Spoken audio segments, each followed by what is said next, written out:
दोस्तों, जब भी आज के समय में दुबई का नाम लिया जाता है तो सबसे पहले मन में ख्याल आता है कि दुनिया की सबसे ऊंची बिल्डिंग बुर्ज खलीफा का और साथ ही साथ में वहाँ की लग्जरी लाइफस्टाइल का भी ख्याल आता है। तो फ्रेंड्स, आज की हमारी ये वीडियो भी दुबई के एक ऐसे मेगा कंस्ट्रक्शन से रिलेटेड है और पूरी वीडियो देखने के बाद आप भी कहेंगे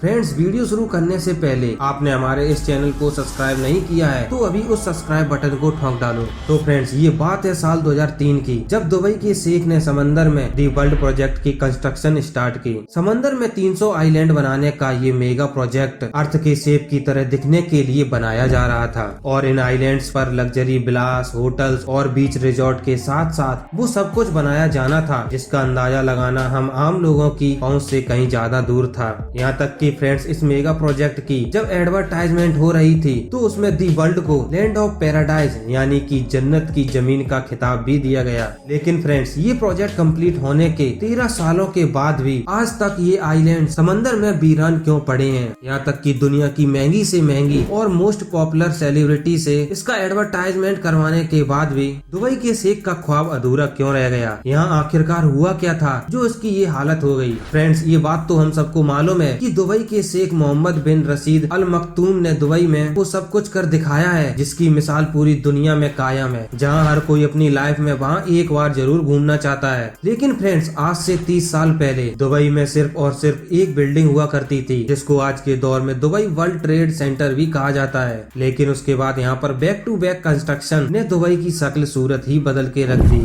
अगर आपको पुराना दुबई दिखा दिया जाए तो आप सभी पहचान ही नहीं पाओगे कि यही दुबई था क्या। फ्रेंड्स, ये जो शहर 100% अपने ऑयल पर डिपेंडेंट था वो आज के समय में अब सिर्फ 3% ऑयल पे डिपेंडेंट रह गया है। और शेख का ख्वाब भी कुछ ऐसा ही था।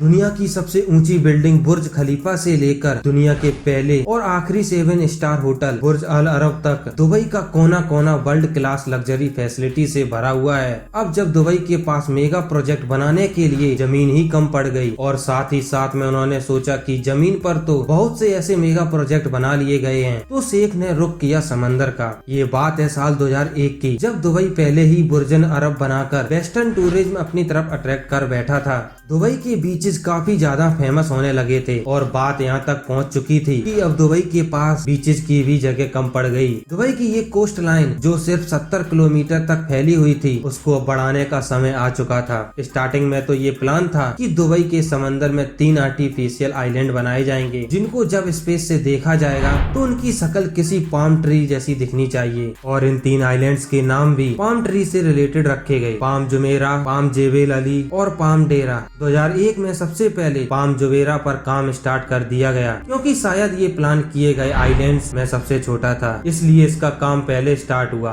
और सिर्फ अकेले पाम जुमेरा की वजह से ही अकेले दुबई की कोस्ट लाइन में 56 किलोमीटर यानी कि 80% का इजाफा हो रहा था। कोस्ट लाइन बढ़ाने का ये आइडिया दुबई के शेख को इतना भा गया कि पाम जुमेरा के कंस्ट्रक्शन कंप्लीट होने से पहले ही पाम जेबेल अली और पाम डेरा पे भी काम स्टार्ट कर दिया गया। इन 3 आइलैंड्स के अलावा एक और प्रोजेक्ट भी था जिसने किसी चुंबक की तरह पूरी दुनिया की अटेंशन अपनी तरफ खींच ली। ये प्रोजेक्ट दी वर्ल्ड के नाम से लॉन्च किया गया जिसमें टोटल 300 छोटे आइलैंड्स मौजूद थे। दी वर्ल्ड का डिजाइन अर्थ के मैप के हिसाब से रखा गया था जिसमें हर कंट्री के नाम से अलग अलग आइलैंड बनाए गए थे, मतलब कि एक छोटा सा देश। अब 2003 में दी वर्ल्ड की कंस्ट्रक्शन का काम स्टार्ट कर दिया गया जो कि दुबई के साहिल से 3.5 किलोमीटर दूर समंदर की ताबड़तोड़ लहरों को रोककर इस आइलैंड को बनाया जा रहा था। दी वर्ल्ड आइलैंड असल में दुनिया की एलीट क्लास के लिए एक प्लेग्राउंड होने वाला था। इंटरनेशनल एक्टर्स, रॉयल क्लास और बिजनेस टाइकून ने खूब जमकर इस प्रोजेक्ट में हिस्सा लिया। कुछ ने अपने पर्सनल यूज के लिए यहाँ आइलैंड्स खरीदे तो कुछ ने इसकी एडवर्टाइजमेंट करके अपना पार्ट प्ले किया। यहाँ पर एक छोटे से छोटे आइलैंड की कीमत $15 मिलियन यानी कि 112 करोड़ रुपए रखी गई और एक बड़े आइलैंड, इसका तो क्या ही कहना, एक आइलैंड $50 मिलियन यानी तकरीबन 375 करोड़ रुपए में सेल किया गया। जिस तरह दुबई को पास्ट प्रोजेक्ट में भरपूर कामयाबी मिली थी इसी तरह दी वर्ल्ड को भी मिली। कंस्ट्रक्शन कंप्लीट होने से पहले ही 2008 में 60% से भी ज्यादा आइलैंड सेल आउट हो चुके थे। अब इतने लग्जरी आइलैंड तो इतनी जल्दी सेल आउट होंगे ही ही ना। अब लेकिन सवाल ये है कि समंदर में रेत से बने इन आइलैंड्स की इतनी ज्यादा कीमत क्यों रखी गई। पहली बात तो ये है कि ये इतना आसान काम नहीं है कि बोला ऐसा करो वैसा करो और हो गया काम। अब ठाटे मारते हुए समंदर में एक छोटा सा भी आइलैंड बनाना बहुत ही मुश्किल होता है। यहाँ तो दुबई ने फिर भी 300 आइलैंड्स बनाए थे। सिर्फ एक आइलैंड को बनाने में इतनी ज्यादा रेत इस्तेमाल हुई थी कि उससे एक पूरा क्रिकेट स्टेडियम को टॉप से लेकर बॉटम तक भरा जा सकता है। अगर पत्थरों की बात की जाए तो दी बल्ट्स आइलैंड्स में इस्तेमाल होने वाले पत्थरों का वजन 5.5 लाख ट्रेन इंजन के वजन के बराबर बनता है। 9 किलोमीटर लंबा और 6 किलोमीटर चौड़ा ये प्रोजेक्ट बनाने में दुबई गवर्नमेंट को 14 अरब डॉलर खर्च करने पड़े। इस रकम से दुबई 9 बुर्ज खलीफा या फिर 14 बुर्ज अल अरब जैसे 7 स्टार लग्जरी होटल बनवा सकता था। लेकिन शेख को न सिर्फ दुबई की जमीन बल्कि यहाँ के समंदर से भी इनकम जनरेट करनी थी और यही वजह थी कि शेख समंदर में जन्नत की जमीन बनाना चाहते थे। तो फिर आखिरकार ऐसा क्या हुआ कि इतना तामझाम करने के बावजूद भी पिछले 13 सालों से ये आइलैंड्स बिल्कुल वीरान पड़े हैं। दी बल्ट्स आइलैंड के फेलियर में सबसे पहला रीजन इसका डिजाइन है। सबको यही उम्मीद थी कि प्रोजेक्ट का डिजाइन अर्थ के मैप के हिसाब से बनाया जाएगा, लेकिन प्रोजेक्ट कंप्लीट होने के बाद मालूम पड़ा कि ये अर्थ के डिजाइन से काफी ज्यादा अलग है। ज्यादातर आइलैंड की शेप एक्चुअल कंट्रीज की शेप से काफी अलग थी, जिससे इन्वेस्टर्स को काफी ज्यादा डिसअपॉइंटमेंट हुए। ये तो दुनिया में हुई बड़ी गलतियों में शामिल हो गया, लेकिन सिर्फ डिजाइन का चेंज होना ही दी वर्ल्ड की नाकामी का रीजन नहीं था। 2008 में दी वर्ल्ड की लॉन्च रखी गई, जिसमें पूरे दुबई को फायरवर्क्स से चमका दिया गया था। जितना पैसा इस लॉन्च इवेंट में बहाया गया वो सारा का सारा अब बेमकसद साबित हुआ, क्योंकि ये वो वक्त था जब पूरी दुनिया को ग्लोबल फाइनेंशियल क्राइसिस ने घेर रखा था।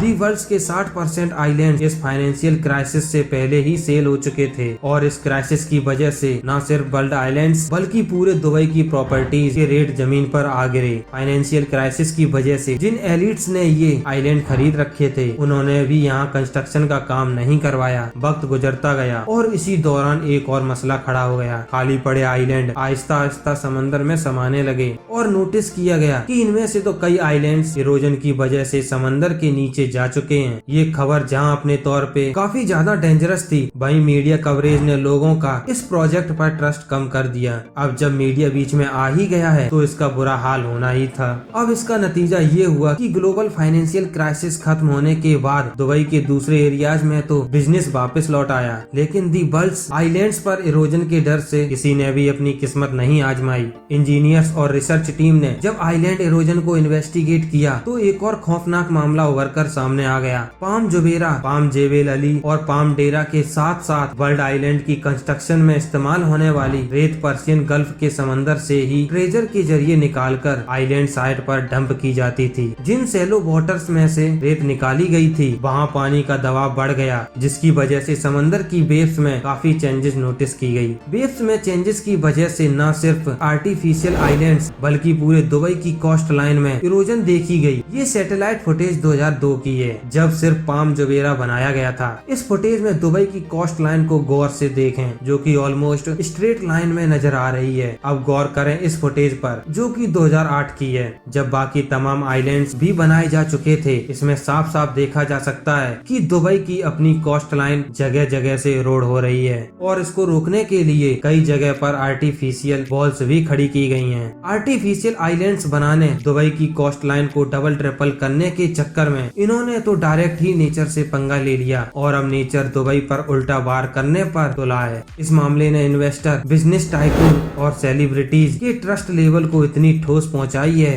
कि दुबई गवर्नमेंट ने तमाम आइलैंड प्रोजेक्ट पर फौरन काम रुकवा दिया। बात यहां तक पहुंच गई कि दुबई के पाम जेवेल अली के इन्वेस्टर्स को रिफंड करना पड़ा और पाम डेरा के प्रोजेक्ट को आधे में ही छोड़ना पड़ा। बेशक प्राइवेट आइलैंड का अपना ही जलवा है, लेकिन जो लग्जरी वर्ल्ड्स आइलैंड्स में एंजॉय की जा सकती है वो पाम जुमेरा पर ऑलरेडी लोग कर रहे हैं। आखिरकार ये दुबई का पहला आर्टिफिशियल आइलैंड प्रोजेक्ट है जो भरपूर कामयाब हुआ। कई famous celebrity already palm Jumeirah पे प्रॉपर्टीज ओन करते हैं, जिनमें famous football player David Beckham, Shahrukh Khan और शिल्पा शेट्टी के साथ साथ कई जाने माने नाम भी शामिल हैं। लेकिन ऐसा भी नहीं है कि वर्ल्ड आइलैंड्स पर किसी ने भी अपना मेंशन नहीं बनाया, ऐसा नहीं है, बल्कि 300 में से 9 आइलैंड ऐसे हैं जिनको डेवलप किया जा चुका है। इनमें लेबनान आइलैंड, यूरोप आइलैंड्स और फार्मूला 1 ड्राइवर के के नाम पे बनाया गया माइकल शूमेकर आइलैंड डेवलप किया जा चुका है। बाकी तमाम 991 आइलैंड्स अभी तक खाली पड़े हैं और आहिस्ता आहिस्ता समंदर में समाते जा रहे हैं। दुबई के शेख अपनी इस नाकामी से अच्छी तरह से वाकिफ हैं और अपनी इस गलती को सुधारने के लिए नए प्रोजेक्ट को भी लॉन्च करने में लगे हुए हैं। नया प्लान ये है कि पहले दी वर्ल्ड के यूरोप आइलैंड्स को डेवलप किया जाए। स्वीडन आइलैंड में 10 प्लेसेस, जर्मनी में 32 विलास और टोटल 78 फ्लोटिंग स्वीट्स बनाने का प्लान किया गया। इन फ्लोटिंग स्वीट्स में टूरिस्ट समंदर के एक यूनिक एक्सपीरियंस को एंजॉय कर सकेंगे। न सिर्फ समंदर के ऊपर बल्कि टूरिस्ट अपने अंडर वाटर बेडरूम से मरीन लाइफ से भी लुत्फ उठा सकेंगे। एक बात तो क्लियर है कि दुबई इन छोटे मोटे फेलियर से घबराने वाला नहीं है। अब आखिर दुबई क्यों घबराएगा? उसके पास पैसों की कमी तो नहीं है ना बाबू मुसाई, क्योंकि इसकी जीती जागती मिसाल Jumeirah way island, museum of the future और दुबई एक्सपो की 2020 की रंगीनियों में देखी जा सकती है। साथ ही साथ दुबई के फ्यूचर प्रोजेक्ट में दुनिया का पहला डायनेमिक टावर भी मौजूद है, जिसके रोटेटिंग फ्लोर की वजह से अंदर बैठे लोग दुबई का 360 व्यू देख सकेंगे। और अब दुबई एक वर्टिकल सिटी को भी डेवलप कर रहा है। अगर दोस्तों आपको इस वर्टिकल सिटी के ऊपर एक डेडिकेटेड वीडियो चाहिए तो कमेंट बॉक्स में बताना और हाजिरी बाजरी लगा देना। उम्मीद है कि इस वीडियो को आप लोग भरपूर लाइक और शेयर करेंगे और इस चैनल को सब्सक्राइब करना बिल्कुल मत भूल जाना। तो मिलते हैं अब अगली एक और शानदार वीडियो में। तब तक के लिए जय हिंद, जय भारत।